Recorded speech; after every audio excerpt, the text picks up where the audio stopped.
Hey friends, welcome back to Pop Culture Makes Me Jealous. This is your host, Julia Washington, and on today's show, Christina and I talk about Ginny and Georgia.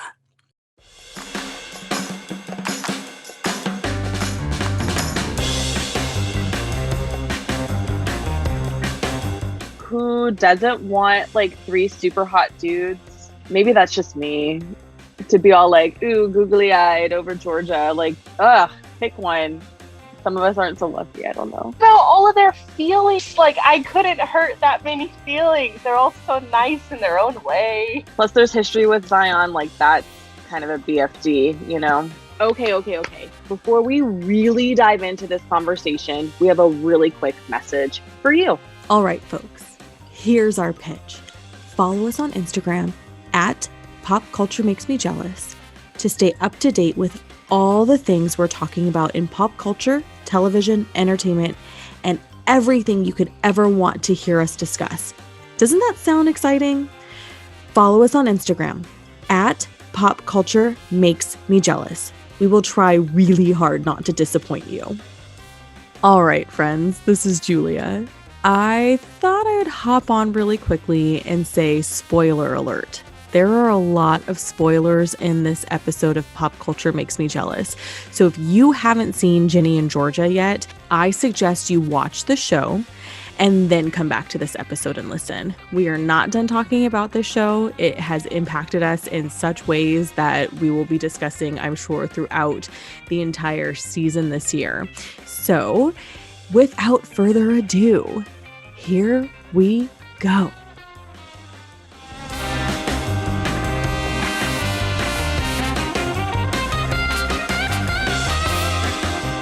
Okay, Christina, I know that you know that I watched Ginny and George real quick. Ginny and Georgia. Why do I want to keep saying Ginny and George? Stupid. The point is you know, most shows have like a female male name, like counter argument, so it's kind of natural. Yeah, I guess. Anyway, so let's talk because I got a lot of thoughts. You got a lot of thoughts, and we got a lot of thoughts to talk about.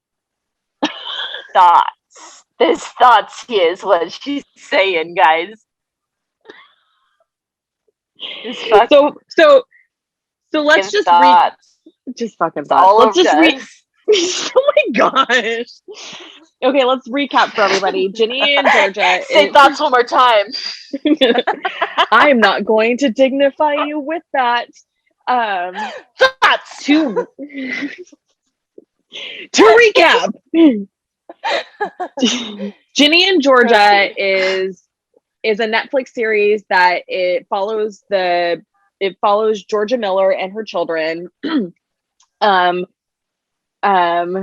on. Let me pull up IMDb so we can have like an actual summary description. I should have written one, but I was, life's hard. Here we go. I just like the fact that you knew her last name. Like, me and you watch shows very differently. I don't realize anyone's name until like episode 6, and I'm like still like, wait, is that guy named Hunter? Is that Hunter?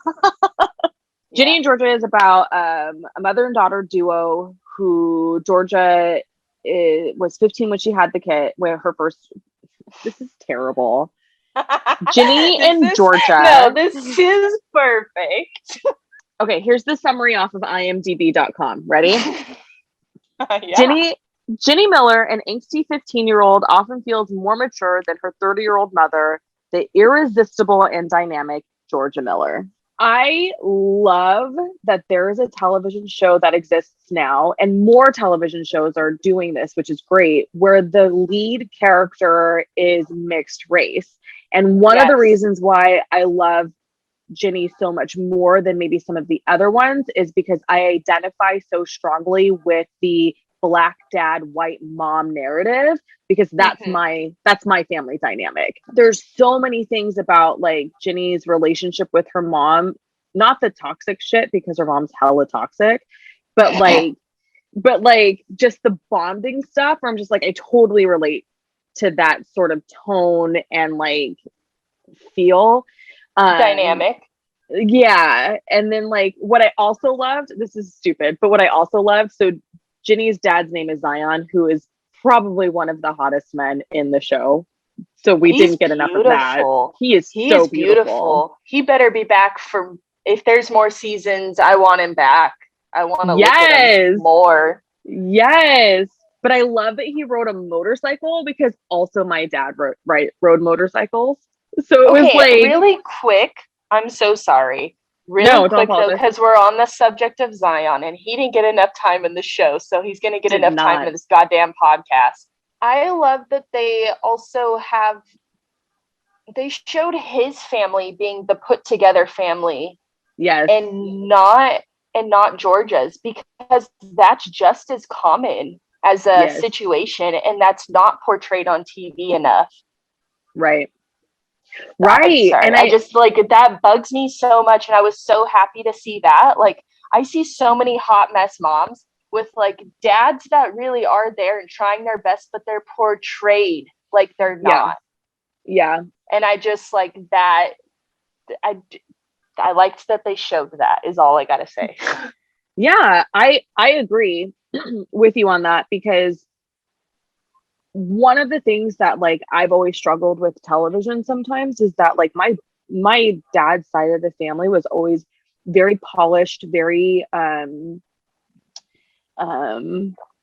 sophisticated, even though they weren't wealthy. You know what I mean? So like there's all Yeah. these things that like I don't see a lot of that represented in pop culture, and that's a struggle for me because it's not representative of my experience, which whatever.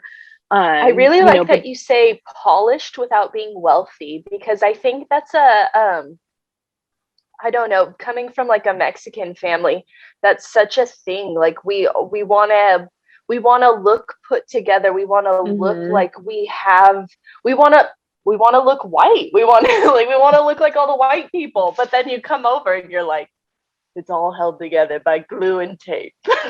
Not really. But I mean, like, it's like it's a facade. yes, yes. For me, that was really exciting to see somebody.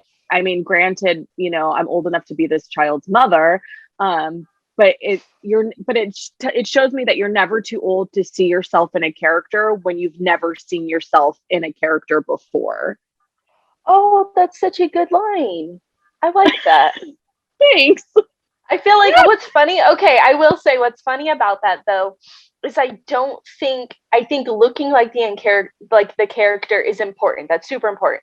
But I would say that like there's so many times in TV history that I've like watched something where I'm like, oh, they get me. And it's like they don't Yes. look like me at all, but they said everything that was in my mind, or they said or showed everything that I do or portray. And Yeah. it's like that's what's so nice about TV, all the different types of dynamics and all the Hmm. different types of skins and people and situations. And that's what like Yeah. they start to like feel like we're starting to tap into now more, like more nowadays. I was gonna say now more a days. More days. That's not a sentence.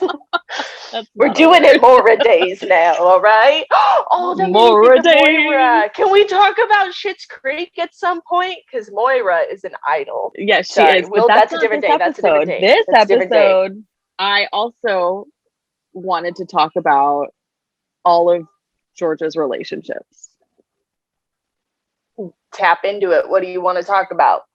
So, like, okay, so you know, I'm a solo mom and I have been for a very, very long time. So, like, when her kids are so like, please, mom, no men this time, it was like, how, like, that's never been the way I've operated as a parent. Like, No. men aren't first. Like, I haven't had a relationship in a really long time. And like, finding that balance between your relationship and your child is interesting, but like it just broke my heart that like her kids were like, you know, please mom, like not this time, like let's it just be us this time. Like that just made me Mm-hmm. really, really sad. That Like makes me like her super kids sad. didn't, yeah, like her kids didn't feel like that they were important. Like that's what it made me feel like. I will say I struggle a lot with like I know that every single person has their own set of struggles and their own set of capabilities. So I'm not someone that wants to shame anybody. But towards the end of the season, there was like Georgia said to her friend, after not telling her friend that her son was sneaking in the window, like, I feel like a bad mom. And part of me wanted to be like, yeah, homegirl, you made some bad choices as a mom.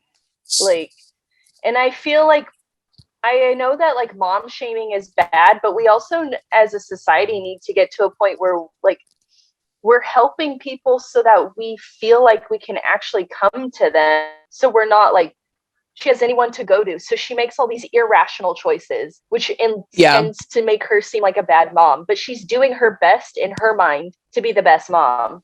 And she's succeeding in a way. And it's like, how do we keep seeing this narrative over and over and over? And how do we fix it so that people stop shutting down and going into survival mode and pushing everyone away and making bad choices instead of just going like, I need fucking help, man. How do we break that down for motherhood? I feel like that's what it taps into, showing no matter what you do as a mom, you're going to be the bad guy in someone's eyes at some point, because the next generation is always going to be an improved version. Yeah. And it's interesting that you say survive, because like, that's one of the things that I noted when I was watching the show. Like, Georgia's only been allowed to survive. She's never really been allowed to live. And so anytime anything sort of starts to threaten her survival, she has to go into defense mode.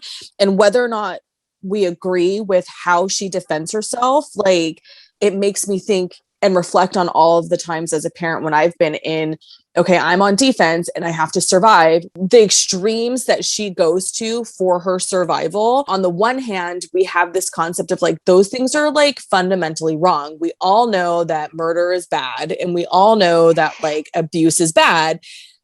But then when you put it in this gray context of like, she's 15, 28, whatever, trying to survive to make it with her kids so she can still have her kids and love her kids and be with her kids, it's not as cut and dry. Like, it creates this sort of like conflict, at least within me, where it was like, what would I be willing to do to survive if like my livelihood was threatened in that way? Two, can we just like, when Ginny's indignation about like what the little brother's name is, his dad, Austin, and how she was like, did you catch it when she was like, and Ginny's like, I mailed the letters to Austin's dad because he has a right, blah, blah, blah. And Georgia was like, did you put our return address on them? I was like, oh shit. That's going to be, if they don't come back for season 2, if they come back for season 2 and then don't bring that up in season 2, I'm going to be really disappointed, because that's going to be a huge part of why Georgia operates in this level of mystery in her life. Yes. And it's one of those things, I guess, that always comes full circle too, where like, you really don't know the whole story. You never know somebody's whole stories, and you have every right to feel the feelings that you're feeling in that moment, those anger, that this, but you don't have a right to, I don't know, make choices about someone else's life. And that's where it gets complicated and gray with parents and children, because how much do you tell your kid to keep them safe versus how much do you tell them so that they get to grow up knowing? And it's like, obviously we don't have anything this shit level, but it's like, I constantly weigh that out with my own kid. I'm like, what does he need to know? How much does he need to know? And it's a constant, in every age that they get, you constantly weigh out. You don't realize how much you have to weigh out, like, the little tiny nuggets of info that they get to know each year more and more. And then it sucks, because no matter how you do it, they're going to find out the whole story at some point. Without you being the one to tell them whatever that story is. And it's not going to go well, because they're going to have feelings about it. So, and it's just, that's the shitty part about being a parent. Just throw that out there. Like, if anyone's thinking about being a parent, like, just know from here, the second they're born until the day you die, That's all you're thinking about is, how do I not hurt my kid? But how do I not hurt my kid down the road by doing something right now? And that's what Yes. Georgia's faced with from the time that she's 15. And when you think about that, at 15, if you were faced with all these giant decisions, could you say that you would have made rational ones? You know? Well, and I think No. too, if you have like a healthy support system, you know, I think that Yeah. also changes the outcome. What I thought was Nature interesting, versus nurture. yeah, what I thought was There's a interesting 50-50 was, with both. yeah, what I thought was interesting was Zion's parents, the flashback to Zion's parents wanting to like be guardians and all this stuff. And, you know, as a person who had a child super young, like I felt Georgia's pain when she was, you know, felt threatened that they were going to take her child away. In hindsight now, it's like, no, they understood better that this is hard. It changes your life. They have very clear understanding of what you are losing, which you don't know that at 15 or 20. No. You don't know what you're losing No. at that age. You And then, don't. and so they're not saying, hey, we're going to take your baby away from you. His parents were saying, we're going to have guardianship. So that way you can still have the flexibility and freedom of being a teenager while still like but yes, you still have the, you know, mom role, but we're going to shoulder the burden. We're going to shoulder that big burden of that legal guardianship. Which again shows how incredible of a family that Zion came from. And like, again, reiterates how great it is that we're showing those kinds of characters on television now. Yeah. And like that side of the story. And we're also showing the side that like, even if the dad's not there, that does not mean he did not want to be. That does not mean that he's absent. And it does not mean that he's not trying everything to be there. Because I think a lot of the time, and I don't mean this to offend anyone, but a lot of the time, no matter what you are as a mom, if you're a single mom, you just automatically get a leg up of like, well, you're doing it on your own, so you're doing great type of thing. And the same with like single dad, but it's like, I feel like moms get like a little extra like, oh, well, she had to do all this on her own. But it's like, well, she didn't have to. She had great support in the dad and with the dad's family, and she chose that. And it's like, we don't always hear or get to see that side of stories in people's lives too. Mm-hmm. And that's what's nice that they show that on TV, where it's like, just stop judging situations, because you don't know that absent father's probably not, you know, or not probably not. They might not be absent. They might not have gotten the fucking choice. Like, right. And that sucks. But it's great that we're finally showing these stories on TV. Like, because I feel like that's also way more common than people think about. Yeah. So, I don't disagree with you. I would love to, well, I did actually have a supportive grandparent situation on either side. We're not going to talk about that though. One of the things that you and I talked about offline that I want to bring into this conversation is, so Ginny ends up having this boyfriend Hunter, who is so adorable and just the cutest little guy. He's such a sweetheart. Oh my God. All of his little action.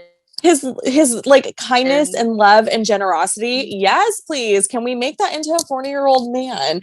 So I wanted to recap. Ginny's also got a situation where, you know, there's this boy next door who's okay, full confession. I had to Google the boy that plays the boy next door because I was like, oh, wow, he's beautiful. Oh, wow, I feel gross.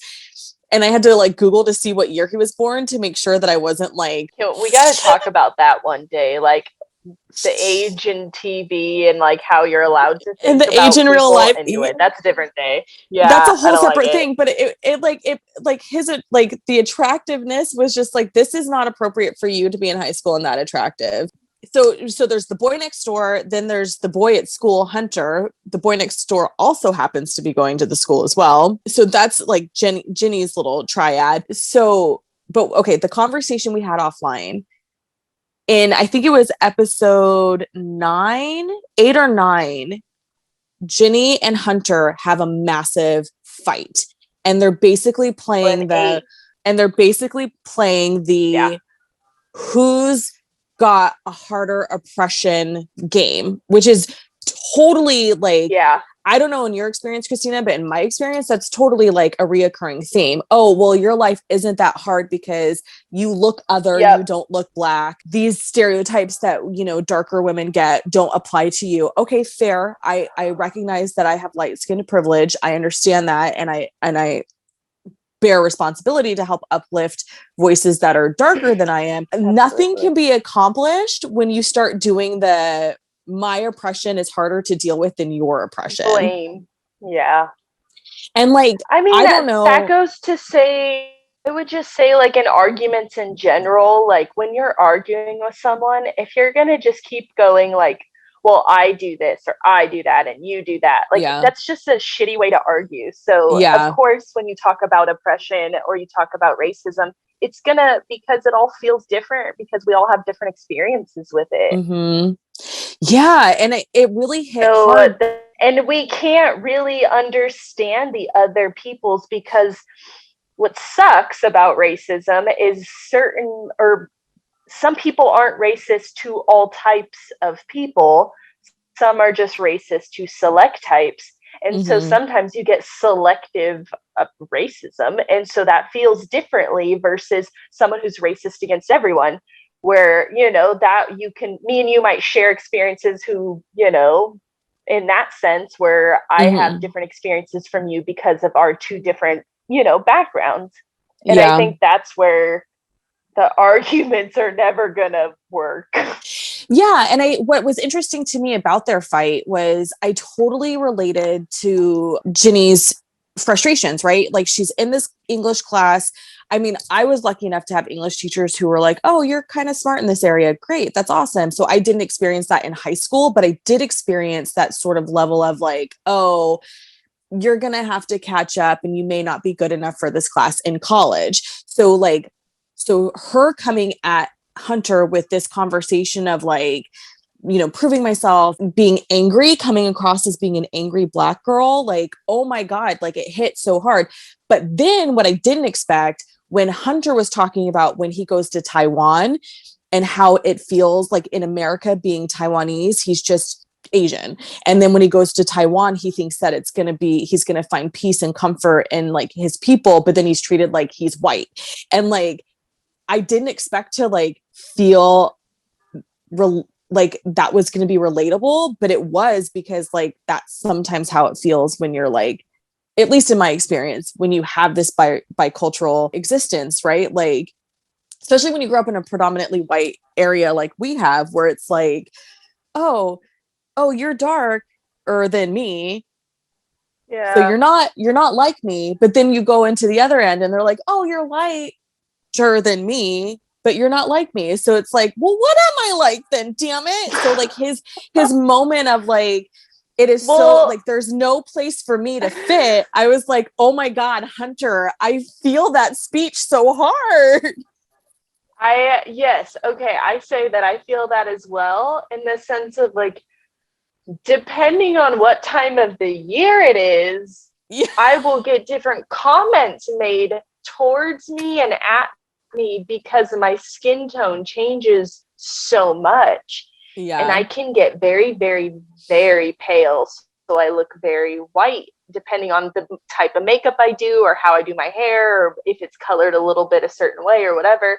And then in the summertime, or if I've just been outside too much, or, you know, and I just let like my naturalness show, it's like, then I get very dark and I get all these very dark features. And all of a sudden I'm no longer fitting in with the people that once made me feel like I fit in. Yeah. And I don't know how to explain that to people because they don't get it.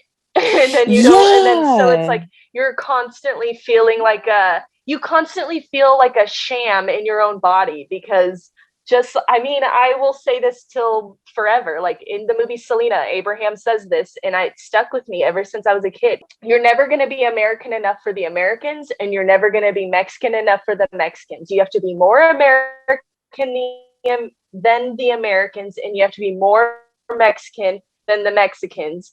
And it's exhausting. And it's like, that's how you feel as like someone who lives in two different, I don't know, like, I don't even know how to word that, but it just, you constantly are at battle with yourself where you're like, I'm white. And you're sitting there, you're like, yeah, I'm white. I do all these white things. And then you're like, that's racist to say that. And then you're like, no, I'm Mexican. I do all these Mexican things. And you're like, that's fucking racist to say that. And you're like, I'm racist. And I'm what to myself? And then I'm just sitting here having a problem because I'm like, why is everyone made me feel like shit about me? And yet I'm just sitting here like, can I just have a tortilla and some mac and cheese and y'all can leave me alone and like I'll decide for myself what I am?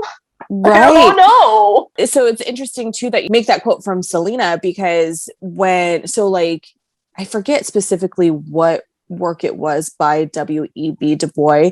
But he speaks of this double consciousness, like being a Black man in America is like having a double consciousness because you have to live in a white world, but you're still like part of this Black culture, this Black community. When we studied that in college, it really resonated with me because I felt that when you live in sort of this bicultural experience, especially in the States, I don't know about any other country. I've never lived anywhere else. I've only lived here. But when you live in sort of this like bicultural existence, and then you leave your bubble, your family bubble of like, this is where we fit, and you go out into the world, and then the world's like, you don't fit. What are you? And it's just kind of like, what do you mean? What am I? Like the list of things that I've been asked is ridiculous. And like now as an adult, I'm like, oh, that shit's actually really offensive. I wish I had known that. It's the worst. Like, I wish I had known that was offensive 25 years ago. So I could have been a better advocate for myself. But I think, what's so fabulous or not fabulous, what's so fascinating to me is I don't think that when Du Bois wrote that statement, he understood that there would be now generations of people of multifaceted backgrounds who could identify and relate to that statement of that double consciousness. Yes. I think that's a great thought. And yeah, I don't know if he realized the impact that he was making by being able to put those words together because I understand. I can't understand that at all. That's a very different thing that I will never understand, but I can understand the feeling of having almost two different consciousness, like two different, like at play, like how do I exist in this space versus this space? Yes. Code switching. That's a thing. And then I think I make people super uncomfortable sometimes because I'll like kind of get a little too comfortable in who I am in a situation. And then I start saying things like the other day in a meeting, I was like, oh, this particular day is my birthday. So do not call me before 10 or I'm going to have to take my earrings off. And like, I didn't think about it until after the fact that might make some people uncomfortable. What's funny though, is I mean, when you say that, you know what I think of is my grandma telling me about her sisters in high school, tiny little like scrappy Mexican ladies would stick razors in their teased hair and then go fight people. So when they would go and like grab their hair, their fingers would get cut. But my grandma would say that she'd always make sure she'd take her earrings out. And my grandma wears like different earrings all the time. And so like, I just, when you say those words, you're probably thinking of your own specific experience. I'm thinking a very different one and it's hilarious in my head. Right. Oh, that's so funny. It's very different. Like it's a wonderful one. Yeah. Did you see any of the episode 10 Taylor Swift comment controversy? No. So remember in episode, but I didn't catch it. Okay. So remember in episode 10, Ginny's so upset about, I think it was episode 10, about Georgia getting engaged and like all this stuff. Spoiler. And she's like, you've had more boyfriends than Taylor Swift. So then like fast forward. So the series drops, fast forward a week and Taylor Swift tweets out, hey, Netflix, way to have like a sexist statement or whatever she specifically says. Oh, okay. Yes. Do you remember this? I heard about the drama. I thought it was from a different show though. So I was that's in just bad on my part. When that first happened, I was still early in the season, in the series. So I was like, I don't know what's happening. Like, where is this? Because I haven't heard this yet. What's going on? And then I get to episode 10 and I was like, ooh, got it. Hey, Ginny and Georgia, 2010 called and it wants its lazy, deeply sexist joke back. How about we stop degrading hardworking women by defining this horseshit as funny? Also, Netflix, after Miss Americans, this outfit doesn't look cute on you. The heartbreak emoji. Happy Women's History Month, I guess. And so, like, I had this moment where I was like, yeah, it bothers me that people give Taylor Swift shit about how many people she's dated. Like, I think that's stupid. That's so stupid. Hello. Like, yeah, the laundry list of men who have dated and who don't get that kind of attention. Yeah. Right. Yeah. And then 2, I had this moment of like, let's just stop giving a shit who dates who. Like, let's just, whoever you want to put in your bed at night is your business, and let's leave it at the door right there, and that's it for everybody. Men, women, rabbits, I don't care. Everybody, because it's fruitless and it's harmful in the sense of like, if you are not a heteronormative human, or even just like if you are not a person who views relationships in the same way. Like, we've had this conversation before. I don't know if I'll ever be married. I don't know if I want to be married. I like having deep emotional relationships with people, but I also like living alone. And I also know that not every relationship I enter to, whether it's a friendship or romance, is going to last a long time. I've had people in my life as friends that I appreciate them and I love them dearly, but our friendship is done. It was only meant to last 2 years. And same with some people I've dated. Like, our relationship lasted 6 months and that's exactly how long it needed to last. End of story. Like, this was not a thing that needed to go longer. We also have to talk about the fact that, like, that's important for people, like, in the growth life experience, that, like, these people come in and out of our lives. Yes, some people become pillar life people forever. Once they get there, they don't leave. But 90% of them are just filtering in and out. And we need to stop perpetuating this idea that, like, one and done, baby. Yes. Like, no, you got to make some mistakes and live your life before you can find someone worth sticking around with. Not everybody is worth being a main character in your life.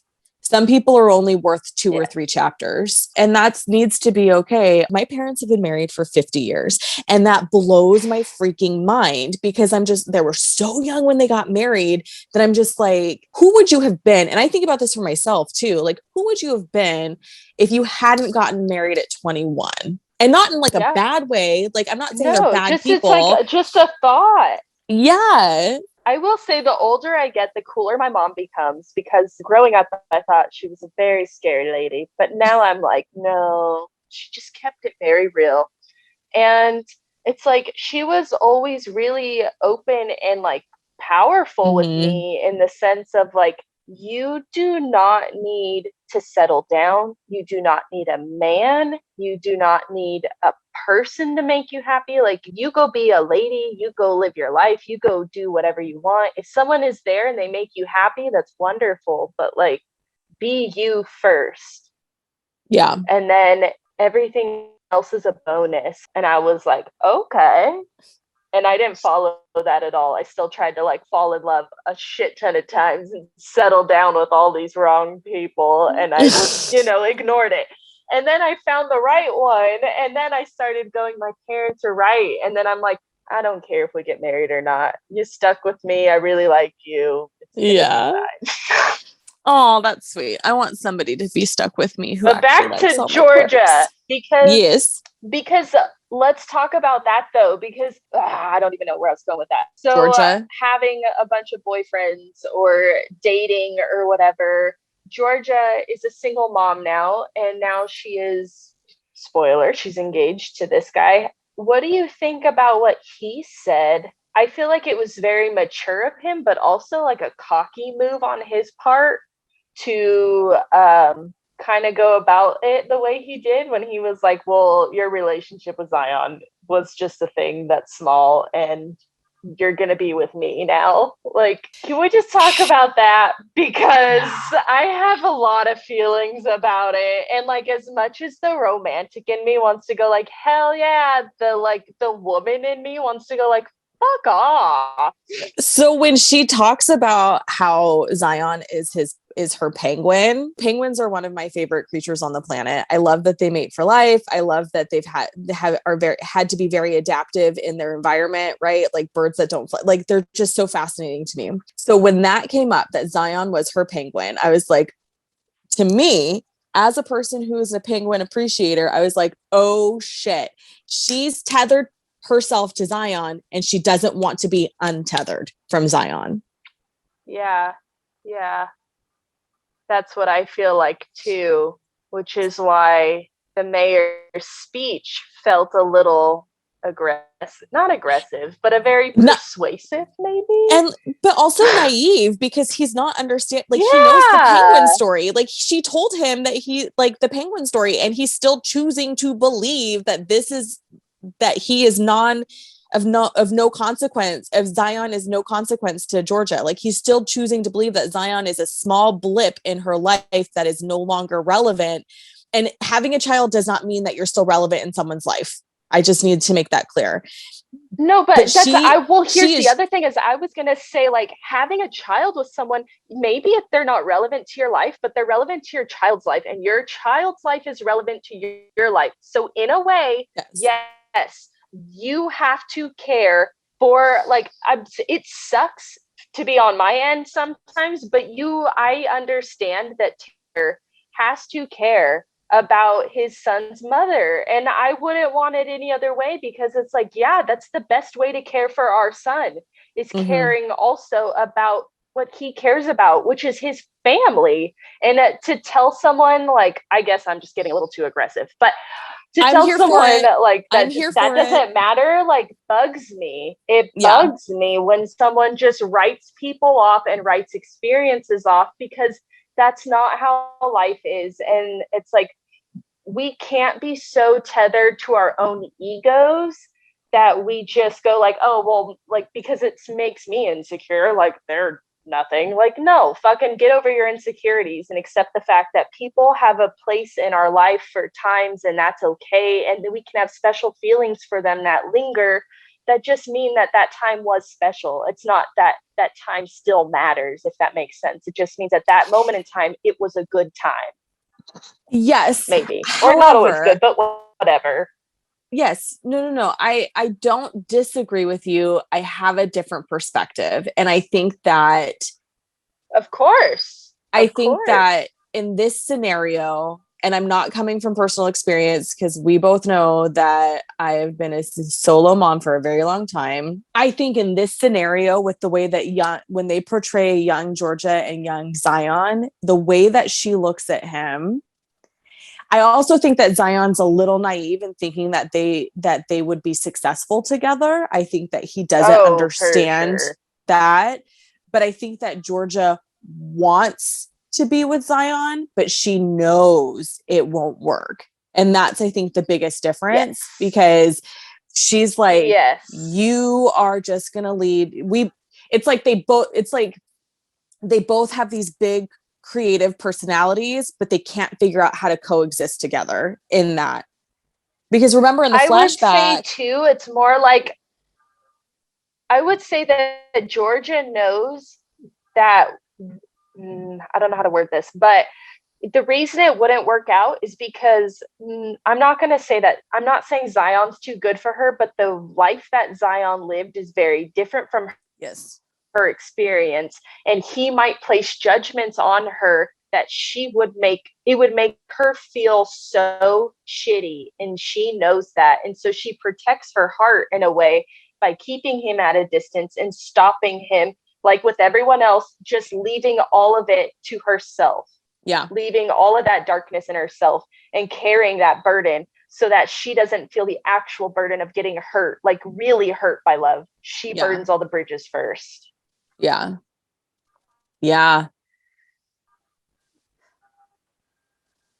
Yep. I'm just thinking and reflecting. Are Oh my you gosh. well? Are you okay? Yes. Okay, big question. Do Oh we no. want a season 2? Yes. Yeah, I do want a season 2 as Because well. I need to know if Austin's gonna get therapy. I love him and the poor kid needs help. And I got so angry that she just didn't, the kid stabbed a kid and we're Yeah. just gonna gloss over that. I found a lot of things that was problematic. How do you feel about So that? Can we just, so before we go anywhere, what did you think about that whole scenario? so I think it's interesting because I think that a mom who did not come from Georgia's background of physical and emotional abuse and having to survive probably maybe would have had the response of like, oh, that's not okay. Like, baby, what's wrong? Let's get you help. The way that Ginny responded. Yeah. Whereas Yeah. Georgia, whose motto is, what do we do for like what that person's a bee and what do we do to bees, whatever that phrase is. So Yeah. that's her motto. So for me, I wanted to be shocked that she wouldn't acknowledge that this is a problem, but because of her background and her history and the way that the story was revealed to us in flashbacks, it was like she probably doesn't see it as a problem because she's probably done similar things herself and we don't know the full Yeah. extent yet. And it just breaks my heart that Ginny wants to get her brother help and that Georgia's Yes. just the block that's like, no, we're not doing this. And it breaks my heart whenever children are being more responsible than their parents. It Mm-hmm. always like no and I get the fact that like there's going to be times where my kid's more responsible than me, but I'm just saying like when you see it, it's so heartbreaking for some Yeah. reason, and it's because you see their maturity just rise up so quickly and then how quickly it fizzles back down. But it's like it reminds you that they're little people, and I guess Yeah. that's what makes it so hard, is because it's like, yeah, they have all of these capabilities and we don't give them enough credit. And by not giving them enough credit is by not telling them as much as we probably should at times. And that's again where we come back with not knowing what to do, what's right for your children. But I know it's not letting him stab other children. That's for sure. I know Yes, that. yes, I have agreed. not been a parent long, but I will say that if your kid is harming themselves or others, you need to seek professional help. To me, it was interesting that while Georgia is doing everything she can to like protect her children, the one thing that kept me from like the one thing that I sort of operated in was you can't be a bad kid. Because if somebody at school says, oh, this is weird behavior, I think something suspicious is going on at home, that's going to blow up our life. And you can't do that. Oh, Even are though you like, saying like, even though like nothing bad was happening, even though my home was like healthy and, yeah, wonderful and all these things, you're saying like on for that's how paper, like you're not I would allowed have to be a bad kid because on paper, I'm a single parent. I have 2 jobs. I have a support system, yeah, but there's a big but. There's a big but, right? There's always that big butt. big but. Big Oh but. my gosh, But Becky, like, look at her butt. right? It's But big. like that didn't apply to kids who had 2 parents in the home or even to divorced parents. Both parents are present. People at the school didn't know who my child's father was until he showed up to a baseball game one day. I think we were in 4th grade. But So okay, but that's the thing is like, yeah, I before you said that, I would have never thought about that point of view, and I would have never thought about that. So yeah, that is interesting that she's just so nonchalant about it again. yeah, because like the It's teacher just could have so been weird like, on so many hey, points of view that she doesn't want yes, to seek help for Austin, because she seems like she does genuinely want to be a good mother, and it seems like that's the most neglected thing that she's done, and I think that's why it bugs me so much. yeah, Like, yeah, no, because it doesn't make sense. Maybe yeah, like what you're saying, if we get a season 2, hopefully we can see why like she just kind of didn't want to touch on that. But yeah, it really makes me nervous, like yeah, why that's not a thing. because Austin's a sweet kid and I his dad's know. And his dad's probably some sort of abusive dirtbag who maybe almost murdered Ginny and Georgia at one point. Like, I'm thinking all the worst case scenarios, because why else would you not want that person to know where you live? Like, the return address thing is like so in the forefront. We have to talk about, before we, like, I know we got to get off of this soon, but like, we have to talk about really quick when Jenny was like flashing back, realizing all this stuff about her mom, we started touching her. So is it, you know, like, are all of these situations, and we've already seen the flashback of the first husband. He was a gropey grope dude. Like, they're not good dudes. Yeah. And I'm not saying, this is where it all gets sticky and gray. I'm not saying anything she did was okay, but when you're in the survival mentality and you remember, I don't know if I told you this thought a couple of weeks ago, like, I feel like some people, especially if you have kids way younger, like, you kind of get stuck in that mentality, whatever age you had your kid at, that's kind of where your brain stops maturing. So let's say she had her at 15, she is forever living with a 15-year-old's mindset. So every time she does this repeated behavior, it's because that's what 15-year-old did to keep herself safe and to keep Jenny safe. And it's worked this long. So why stop now? Why seek help now? I guess I'm answering my own fucking question. She does want to seek help because it's worked. Look this is why talk therapy works, guys. You just keep talking till you figure out your own shit. Well, and I think that she doesn't know how to get help, or that she needs it. Absolutely. Oh, yeah, that's a big... That's the other part. Most but also people like that need help don't realize they need help. And like, the mayor might be what forces her. I don't know. But also, did you watch Friday Night Lights? Because that's where he's from. Is that where he's from?